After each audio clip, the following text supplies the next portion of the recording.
Hello, welcome to the James Cooley Show. It's your life. I'm your host, Dr. James J.C. Cooley. Wow.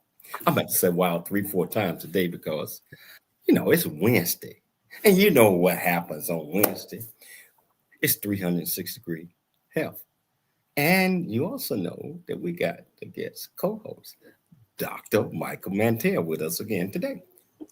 And what that brings is another absolutely fantastic guest. But I'm not going to take up all the time right now. How you doing, Dr. Mike? How you doing today? Doing very well. Thank you. I'm so thankful it's another Wednesday and another 360-degree of health.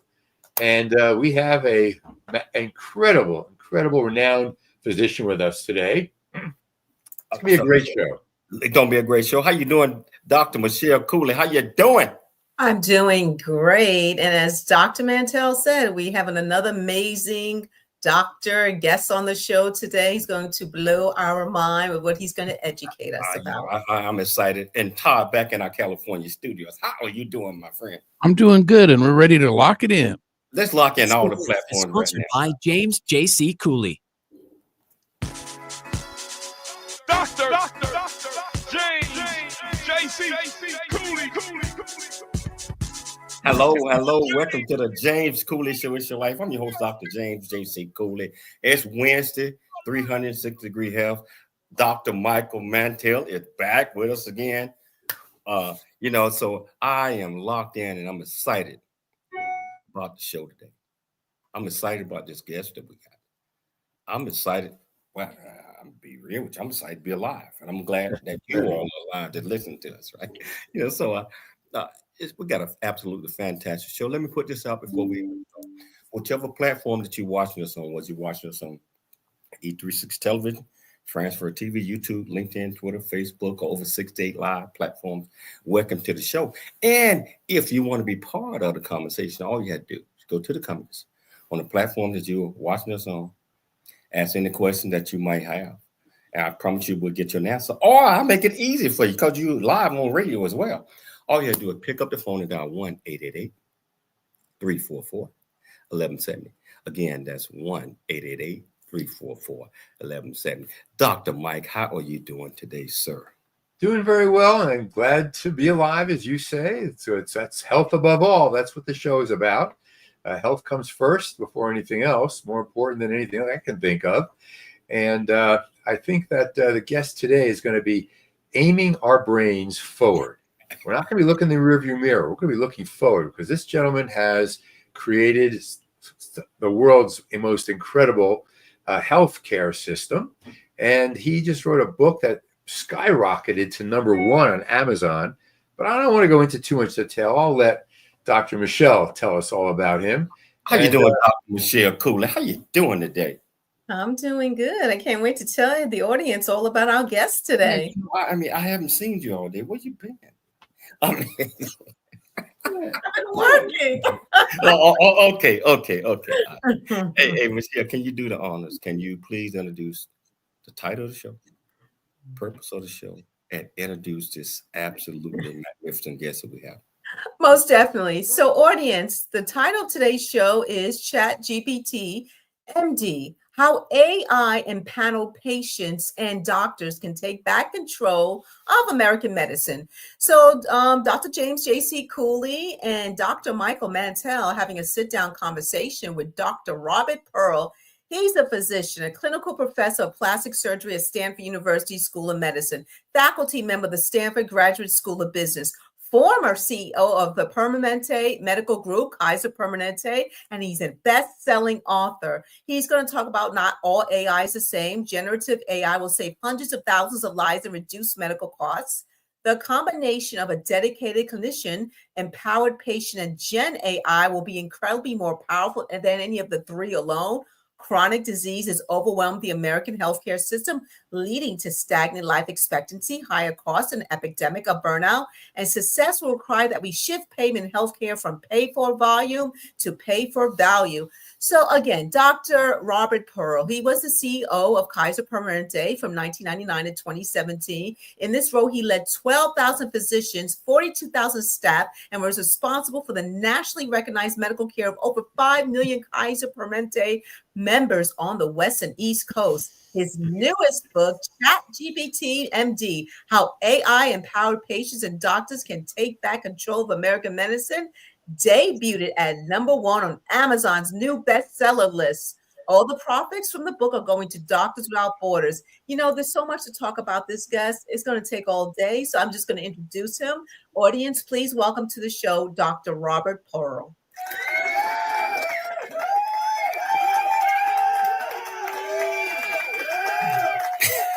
It's my pleasure, Dr. Michelle, Dr. Michael, and Dr. JC. It's great to be with you folks today. It's an absolute pleasure having you on the show today, sir. And I mean, AI is a major presence in our world and everything that we do right now. And it's my understanding that took a while before many of the doctors switched over to that platform because that they did not trust a lot of the things or did not know what the program actually could do to help out medicine, to help out mankind, to help out a whole lot of things. So I'm excited to hear about that. But before we go off into this, Dr. Robert Pearl, can you tell our viewers and our listeners a little bit more about you, where you grew up, why you pursued medicine, and what makes you you?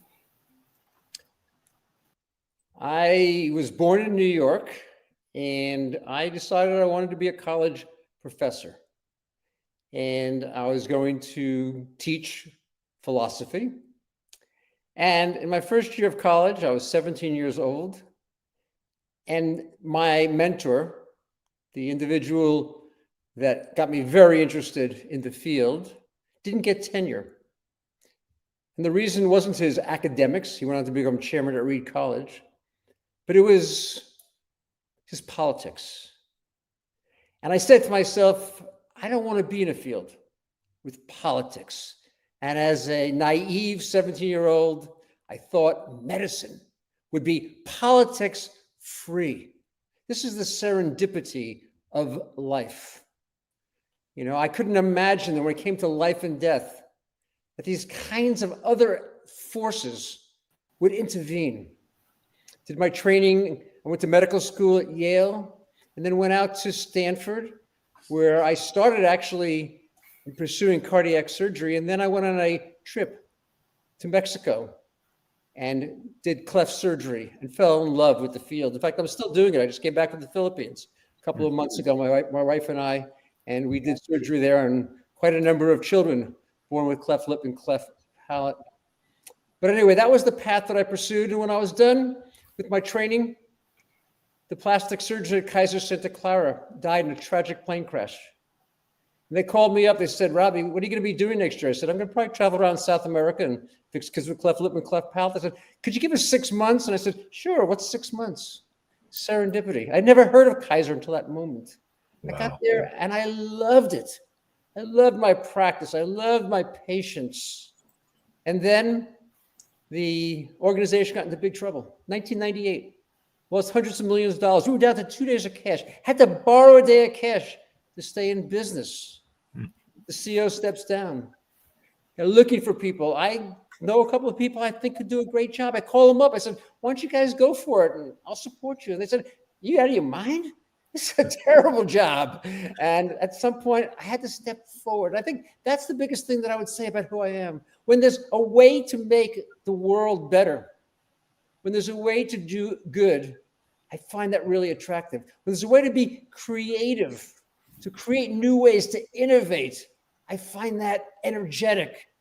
And that's who I am today. And that's what I'm still pursuing and writing this book, ChatGPT MD, How AI-Empowered Patients and Doctors Can Take Back Control of American Medicine is just the latest example. Wow, that's breathtaking. That's why you are who you are. And that's the benefit we're going to have from learning from you today. Let me start with a big question. What do you see today, given this vast experience you've had throughout your career, as the most urgent structural changes needed in U.S. healthcare today? If you could press the button, what are some of the things you'd like to change? We're going to get into AI, but let's look at the bigger picture first. So let's put it into context. what's happened over the past 2 decades? What we've seen is American life expectancy has been flat. We're no better now than we were in 2010. We've seen the cost soar. Half of Americans can't afford the out-of-pocket expense that sits in play. Burnout is rampant. Over half of physicians are experiencing this devastating problem affecting their personal lives, their professional lives. And I asked myself, why is this, to the point you're making? What's going on? And when I look, what I see is chronic disease. We're in a crisis of chronic disease. A third of Americans either have diabetes or pre-diabetes. According to the CDC, if we could manage chronic disease well, and they don't mean perfect, they just mean as well as the best today, 30 to 50% of heart attacks, strokes, kidney failures, cancers would be gone. So to me, what I see as the biggest problem is the crisis of chronic disease, which is only getting worse. Hypertension accounts for 40% of strokes. Diabetes is the number one cause of kidney failure, major contributor to heart disease, 80% of peripheral amputations. We can go down the list of chronic diseases that are there.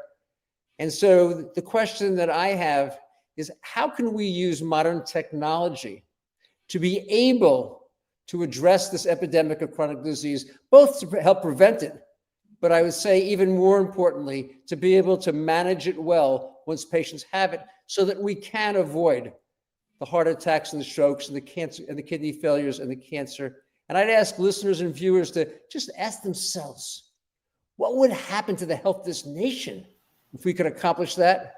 And what would happen to the cost of medicine if we were successful? Wow. Amazing. That is amazing. And then you know what? I'm lost for word, but we got to take a station break. But we're gonna come back. We got a lot more, Dr. Pearl, that we're gonna talk about. And I tell you what, whichever platform that you are watching us on, if you want to be part of this great conversation, all you have to do is go to the platform, go to the comments, ask any question that you might have, or pick up the phone and dial my main man Todd at the studio. That's 1-888-344-1170. Again, that's 1-888-344-1170. It's your life, and we'll see you shortly after the break. There's more stories of greatness to help you overcome adversity coming up on It's Your Life with James Cooley. A Black Man's Point of View is the newest Amazon.com #1 release. The James Cooley Show. It's your life. That's right.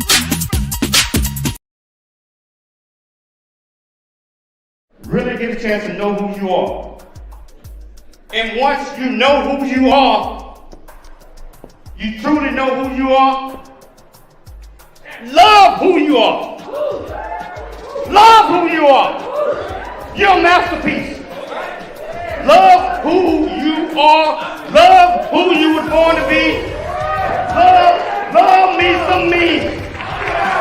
That's what I'm talking about. When you leave high school, you gotta know today or tomorrow, or hopefully today, what your plans are. Hopefully, there is no bad decision unless there is no plan. Create, collaborate, commit with confidence. Commit with what? Commit with what? And everything that you do.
Hello, welcome back to the James Cooley Show. It's your life, and I tell you what, I was in awe in the first segment, and the first segment is normally getting an opportunity to know the guests and feel like we already know this guy.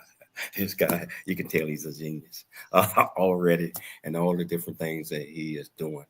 And I tell you what, as he is talking about in all of the fields, especially in the medical fields, I believe, no, I'm not a physician, that with the new and latest innovation of AI, it's kind of helping the patient-doctor relationship a little bit. But I don't know. We're going to find out shortly.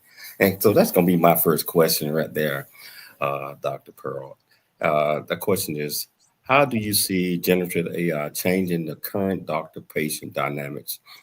And what impacts could this shift have on the trust and the communication between patient and doctor? I believe that this technology can improve a doctor-patient relationship.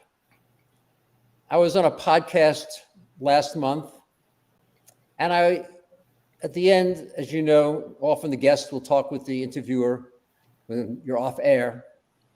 And the interviewer asked me, she said, my husband fell skiing several months ago, and his arm was over his head. He slid down about 100 feet, and his shoulder still hurts. He can't use that arm as well as the other side. What's going on? I said to her, I think I know exactly what he has. She knows I'm a skier. She knows I'm a physician. But why don't you go to ChatGPT? And by the way, I talk about that because I like ChatGPT, MD. They go together. You can use Gemini or Claude. It doesn't matter which one. And I have no financial relationship with any of these companies. And I said, why don't you go there, use the free version, put the information in place, and let me know, and then I'll tell you what I think. 5 days later, she calls me back. She says, thank you. She said, ChatGPT said he probably had a rotator cuff tear. He needed an MRI to establish a diagnosis, and he should see an orthopedic surgeon because he almost definitely needed surgery. Now compare that to going to a search engine like Google. You'd get 100 different differential diagnoses of shoulder pain, another 50 reasons why one arm is not as good as the other side. And of course, it would tell you to go to a doctor because that's how it protects itself. But no, this is expertise. And by the way, end of this month, November 30th, is just the 2-year anniversary of generative AI being available to people. We're so early in this process. And she said, she went to the surgeon. He said, you probably have a rotator cuff tear. You need an MRI. And you need surgery. And at the end of the case, he said, if you had not come in for several more months, I'm not sure I could have reattached the tendon to the bone where it was torn off because the muscle would have contracted. Now think about the quality of that relationship. When he started talking about the diagnosis, they knew what he was saying. When he recommended an MRI, they knew why. And when they suggested surgery, they understood that well. So one aspect is, I believe that an empowered and informed patient can have a better relationship with a doctor than the traditional model that sits in place. The second thing about it, as I mentioned earlier, generative AI can reduce heart attacks, strokes, kidney failures, cancers by 30 to 50%, according to the CDC data. And that means there'll be less demand on the clinician, which frees up time. The typical doctor today spends 17 minutes with a patient. In 17 minutes, you can barely introduce yourself, find out about an acute problem, maybe do a little bit of past history and look at some of the chronic diseases. You can't have a relationship in 17 minutes. And if you now have half of your patients being able to get care without having to come to your office, it frees up time for the group that needs it. And I want to add a third piece, because the people listening in, the ones from technology, will really understand this, which is that we don't know what happens between doctor visits. We don't know who is severely in need of care and who is not. So we see everyone else on a calendar basis. If we can take care of the people who are doing well without bringing them in, then we have the time to invest in the ones who are not. I think we're going to have a more honest, a more transparent, a more caring, a more timely doctor-patient relationship if we use this technology well. Back in the 1970s, late 70s, mid to late 70s, I taught a course I created back then called the Doctor-Patient Relationship Course at UCSD in the Department of Psychiatry. And no one ever heard of it. They thought I was crazy to even talk about this doctor-patient relationship. Let's go decades forward to today. What do you see in medical education that can be done to begin to inform young budding doctors about the value of AI? We don't have to inform them. They know it. Every one of them uses generative AI. Every one of them has used ChatGPT or an equivalency. That's not the issue. The question is whether medical schools will evolve to be able to recognize how to provide superior care.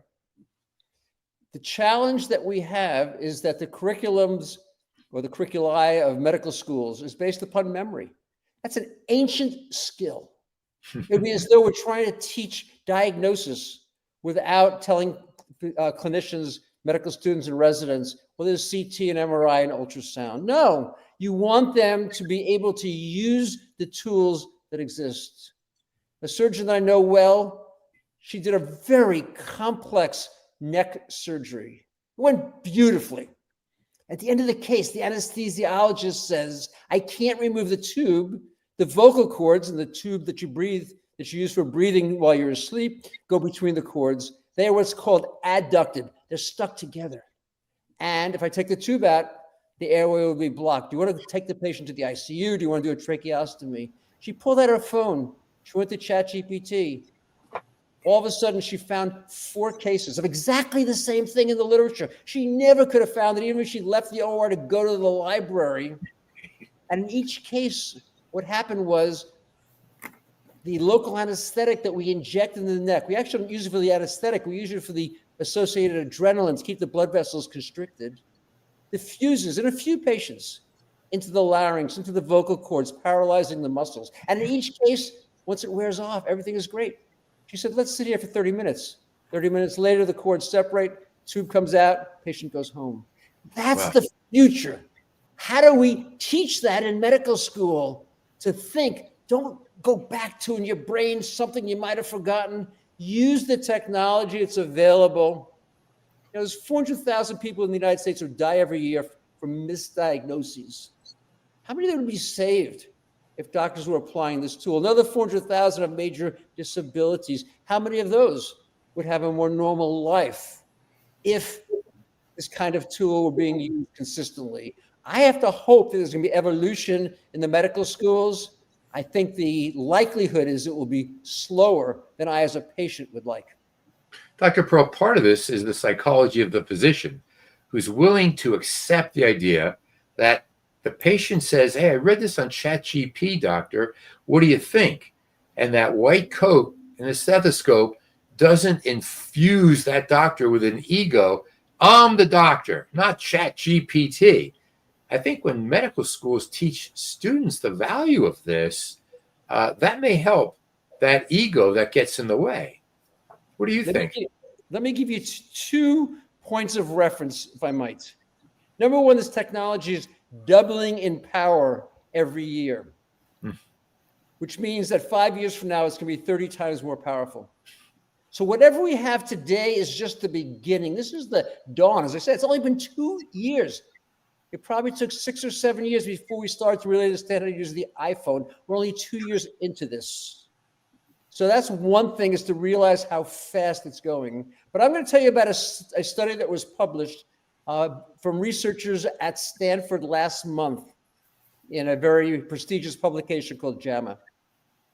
They took 50 doctors and they gave them what's called vignettes. These are case stories, the history, the physical, the laboratory findings.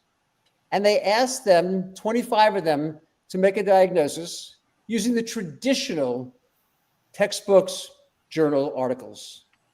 Another 25 of them used the same traditional material, plus they had access to ChatGPT.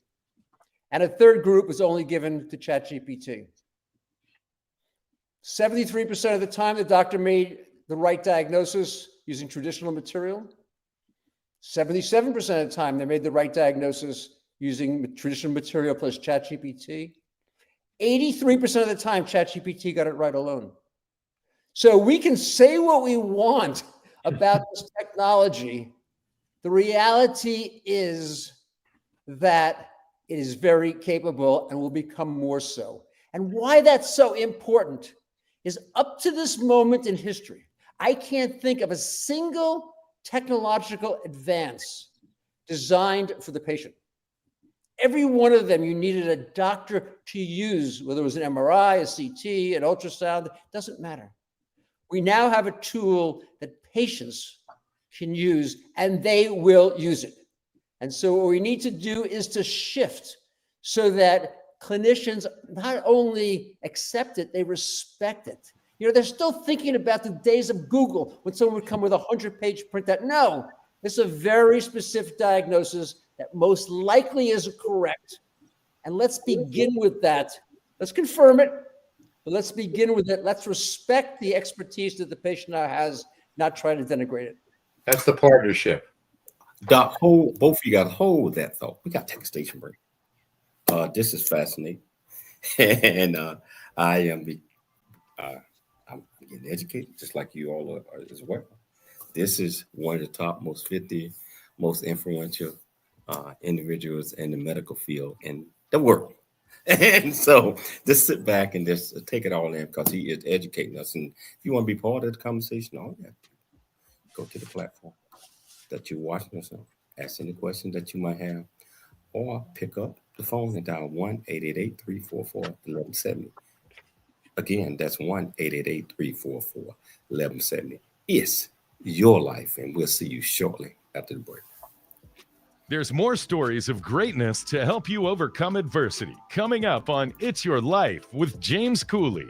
Craving a slice of Chicago right here in Temecula wine country? Then dive into legendary Chicago deep dish style pizza at Rosati's Pizza Pub. Piled high with gooey cheese, rich tomato sauce, and your favorite toppings, Rosati's delivers the taste of the Windy City right to your table or front door. Enjoy the cozy pub atmosphere and an impressive selection of Temecula wines. Come on down to Rosati's Pizza Pub for your slice of Chicago right here on Rancho California Road, or order online at myrosatis.com. Rosati's, where Chicago deep dish pizza meets Temecula charm.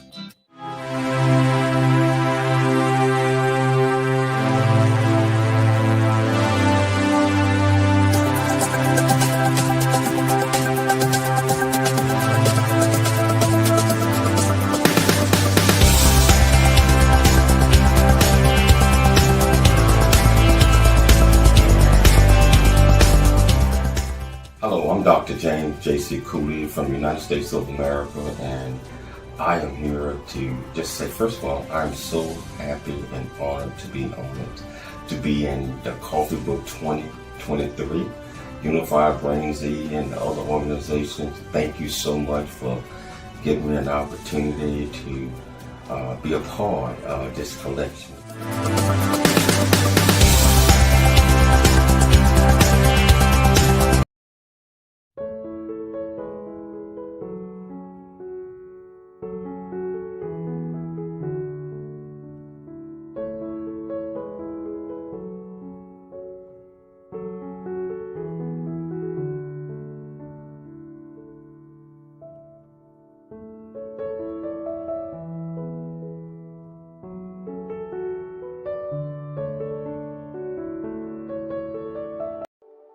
Noah Dingley here, producer of The James Cooley Show, It's Your Life. And the new audio version of James' book, Country Boy, City Boy, A Journey That Ain't Over Yet, is a must-have. James shares his true life story of struggle and success in America. It's both a cautionary tale and a roadmap to achieving the American dream. Get the new audio version of Country Boy, City Boy, A Journey That Ain't Over Yet by James Cooley on Amazon.com or wherever audiobooks are sold. American Dream. This is a must listen for anyone who thinks they're stuck in life or needs to understand that their current situation is not their final destination. Country Boy, City Boy, A Journey That Ain't Over Yet is the unfiltered truth to provide hope for the future by challenging you to refuse to become a victim of life's circumstance and dare to become an overcomer, because a bigger, better, and more impactful life awaits you. Get the new audio version of his book, Country Boy, City Boy, A Journey That Ain't Over Yet by Dr. James Cooley on Amazon or wherever books are sold. Listen up. It's Dr. J.C. Cooley. Hello, welcome back to the James Cooley Show. It's your wife, and just if you're just not tuning in, we are talking about, of course, it's 360-degree health. Dr. Michael Mantell, as always, here, and we got our absolutely fantastic guest, renowned Dr. Robert Pearl, who's here and talking about a whole lot of things, including his new book that's out, that appeared and still #1 on the charts. And I tell you, and he's talking a little bit about it, but I wanted to dig deep into that. And I'm gonna turn it back over to Dr. Mike once I ask this question. But if you want to be part of the conversation, all you have to do is just pick up the phone, dial 1-888-344-1170. Again, that's 1-888-344-1170. Dr. Pearl, this amazing book that you just released, #1 bestseller, #1 on the list, and doing extremely well. And you know what gets me to my wholeheartedly is you donating some of the charities to other foundations. That is so amazing. Not only are you educating the industry on the different technologies out there and the latest, but you also sharing your heart in many, many other ways. Can you tell our viewers and listeners a little bit more about that?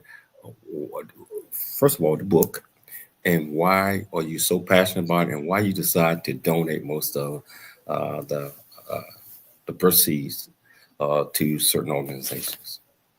So this is the third book that I have written since I stepped down being the CEO in Kaiser Permanente. And all three books, I've donated all of the profits to Doctors Without Borders. This is a wonderful organization providing relief across the globe, regardless of the country, the religion, the race. It doesn't matter. If there's a problem, they're going to be there. It's an organization that I work with quite a bit when we set relief missions to various countries. After the tsunami, as an example, in Sri Lanka, and after a variety of other earthquakes in places like Haiti. So it's an organization that I've supported for many years, and it's appropriate to take a book on the frailties and the problems of American healthcare and the opportunities to improve it. The first book that I wrote was called Mistreated.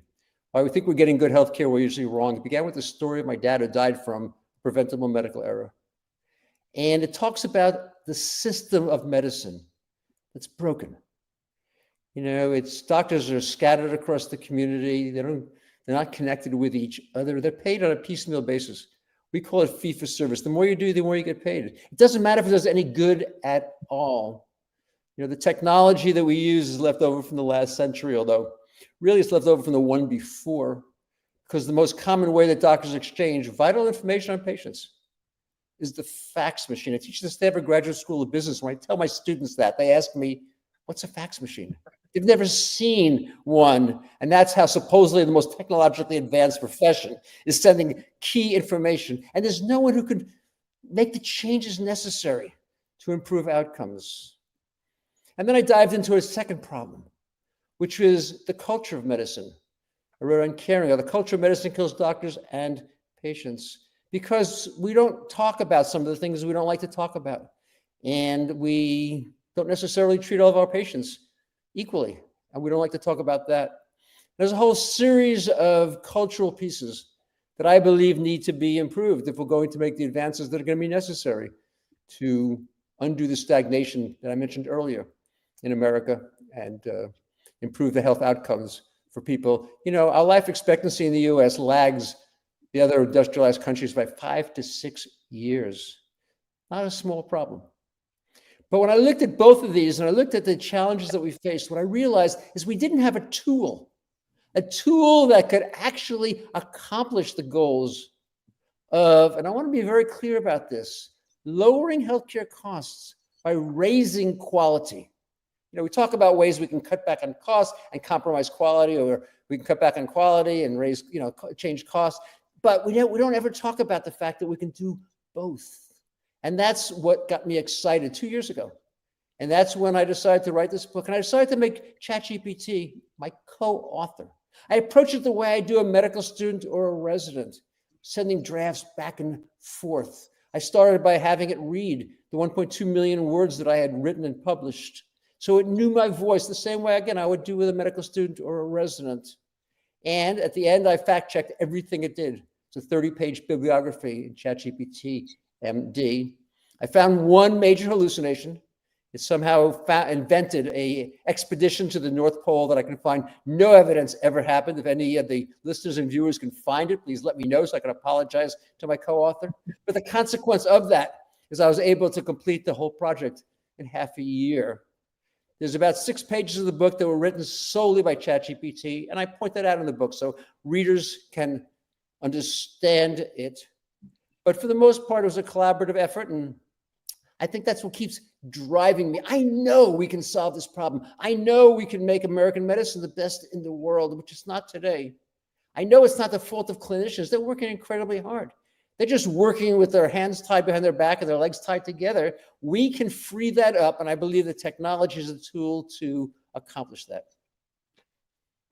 So what about the concerns that people raise, and you've raised this in the book, of technological bias, of patient privacy, the threat to job security in the healthcare field with the growing of AI? How do you think about that? We have to look at the 2 different kinds of AI that are around today. The one that was introduced around the year 2000 changed the architecture of the information technology systems to more closely resemble biology. It has neural nets, it has deep learning, it interconnects various levels of understanding. And the way it works is you take, let's say, 10,000 mammograms, 5,000 of which show cancer, and 5,000 of which are normal or have benign disease. And the application finds 50, 60, 70 different slight variations between these 2 data sets. It assigns a probability factor to each. And then it's able to actually diagnose about 10% better than humans, because we can't see everything it can see, and we can't think about everything that it can think about. As I said, 2 years ago, generative AI comes along. And I like GPT, or it should really be PTG, because that's what it does. P is for pre-training. It's been trained on the totality of information on the internet. It knows every book, and it knows every published journal article, and it never forgets. You know, I always say to doctors, I said, if you had a resident who knew everything in every medical textbook and every journal article, you would say this is the most amazing, smartest person we could ever possibly have. Let's hire him tomorrow.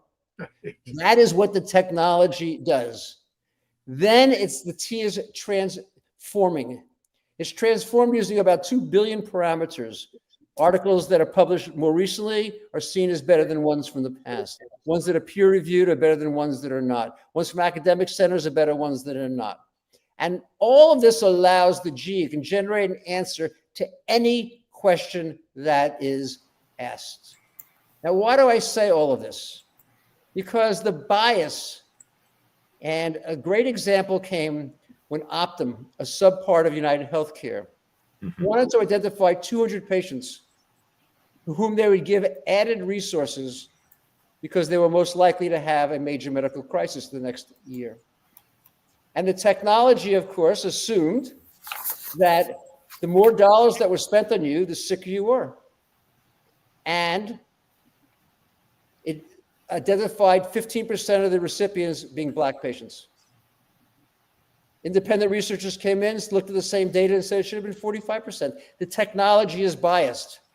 Hey, Doc, hold that thought, because I don't want to lose that. We got to take a station break right now. I'll come back. I want to come back and please explain all that. Wow. Yeah. What happened?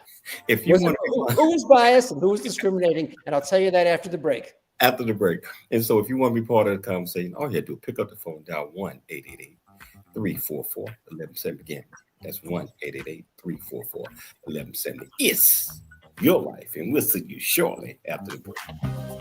There's more stories of greatness to help you overcome adversity coming up on It's Your Life with James Cooley. A black man's point of view is the newest.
Cooley Show.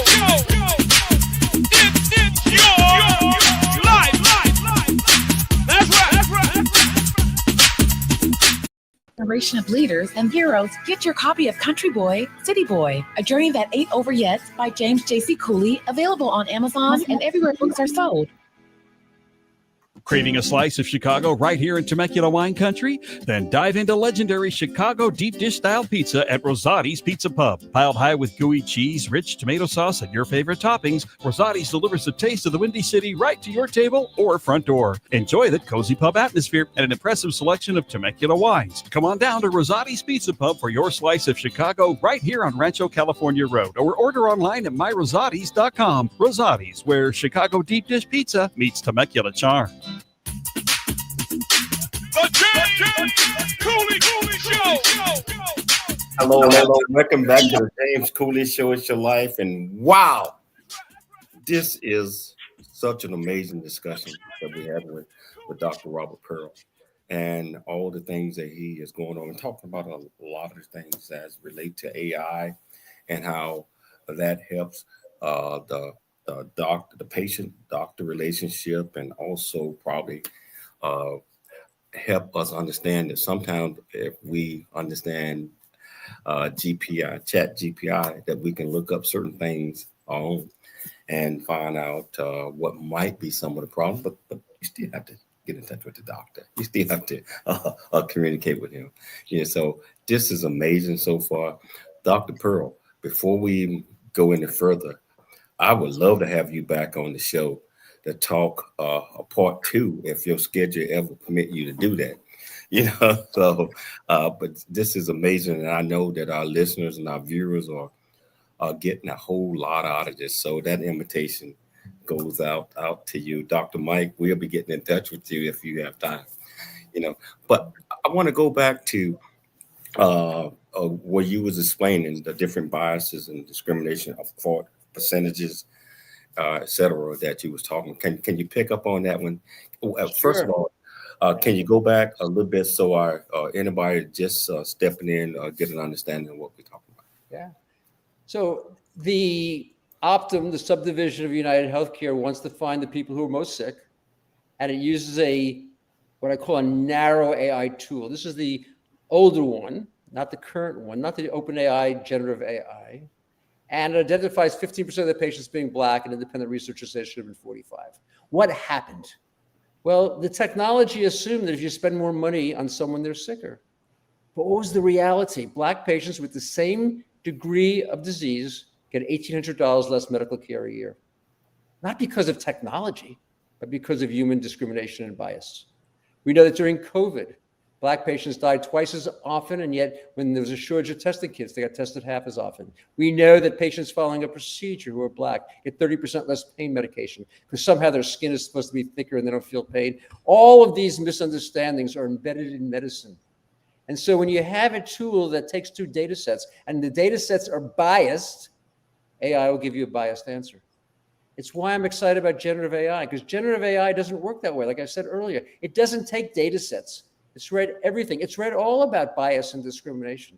If you say, I'd like to have you analyze this problem and give me an unbiased answer, one that is going to be the same for patients of all race or religion or whatever the problems may be, unless there's a medical reason to make some alteration in the issue, then it's more likely to do that for you.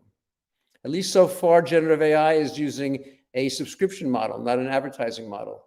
So I think it's less likely to violate your privacy the way a search engine does. I think security is an issue everywhere, but it's no worse or no greater in terms of a generative AI tool. When I look down all the pieces, we have to make sure we're in an era of bad people, ransomware, hackers, etc. But I think this technology is going to be better than anything we've ever had before. And as I said earlier, with a doubling in power every year, 30 times better in 5 years, 1,000 times better in 10 years, we are going to have a tool that can actually save tens of thousands of lives, lower the cost of care. This is really an opportunity for an empowered patient with generative AI working with a dedicated clinician to accomplish things that we never could imagine before.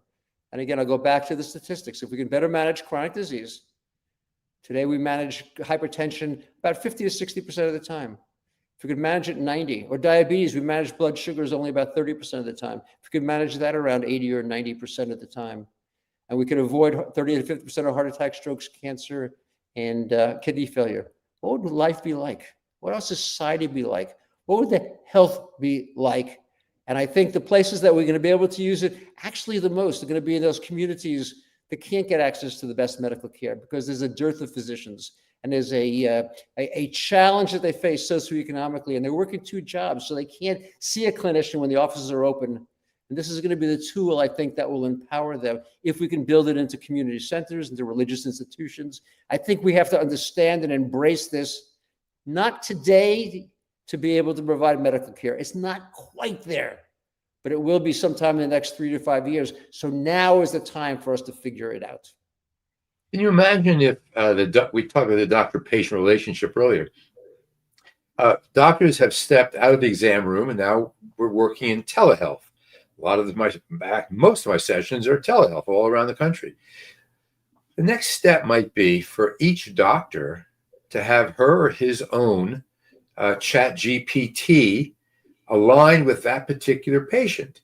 So the doctor is communicating with the patient through AI, generative AI, specifically for that patient. The patient feels that there's the doctor's looking out. Hey, check this out, or that kind of thing. What do you think about that?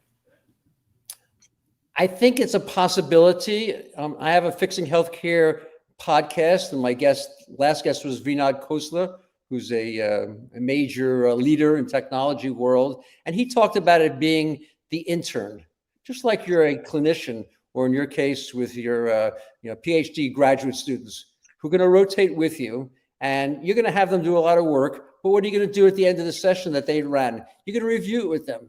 You're going to provide use as a teaching opportunity. The same thing would be the case. That was his view. That would be the equivalent of that. I think it'll be more than that. I think it'll be much more like an associate, that you're working with, that you can share cases with, that you get second opinions from, but one that you can really trust. If I told you that your car was going to go as fast as an airplane in 5 years and as fast as a rocket ship in 10 years, you would see the world very differently today. That's the equivalent of what's going to happen to generative AI over the course of the next decade. What do you suggest a patient say to a physician when the patient brings this to the physician and the physician is anxious or is insecure or feels like she is being put down and waves it off? What should the patient say to the doctor? Well, the first thing I want to say, and I write in the book, ChatGPT MD, anything that slows down a doctor or compromises their income is not going to be embraced. Right. So we have to find ways to do that. I think what doctors are afraid of, it's less about, I think, their status. I think it's really the fact that they really would have patients come in with Google printouts, ideas that were totally off base. And if this technology is going to be doing that, and misinformation is an issue, it exists in society right now. But if that's going to be what happens, it would be very problematic. I think what they're going to find is it's actually quite good. I'd like to have the mother come into me with a cleft lip who understands the surgery, understands what's going to happen after surgery, how to care for the wound, how to take care of the child. I can make some slight adjustments, but I think to have an educated patient, and we haven't had that ability, so we've undervalued it. I think once clinicians understand what's possible, increasingly when I talk to doctors, they're all trying it. They're all using it. And to a person, they're amazed about how good it is. You know, I taught a class this summer for CEOs of large companies. And I talked about ChatGPT and what it can do. At the end of the time, one of the people in the audience came up to me and said, my daughter has a major problem. We saw like 6 different doctors over 18 months. While you were talking, I put all the information in ChatGPT. It gave me a 3 diagnosis differential. This was the top one that's there. Wow. If I had had this information, my doctors really would have appreciated it because they wouldn't have struggled so hard. I mean, that's what people have to understand. Why do people go into medicine? Because they want to help people. They want to make it better. Yes, sir. We're out of time. This is so fantastic. Would love to have you back for part 2. I would enjoy being back with you and Michael and Dr. Michelle. Thank you so much. I want to thank you so much. Dr. Mike, thanks again for always bringing the absolute best. My pleasure. Michelle, thanks for putting together another absolutely fantastic show. Todd and my KCBQ studios, thank you. Viewers and listeners out there, always a pleasure having you. Always dream big, think big, and be big at everything you do. We'll be back tomorrow, same time, same place. It's your life, and we'll see you then. The holidays mean more travel, more shopping, more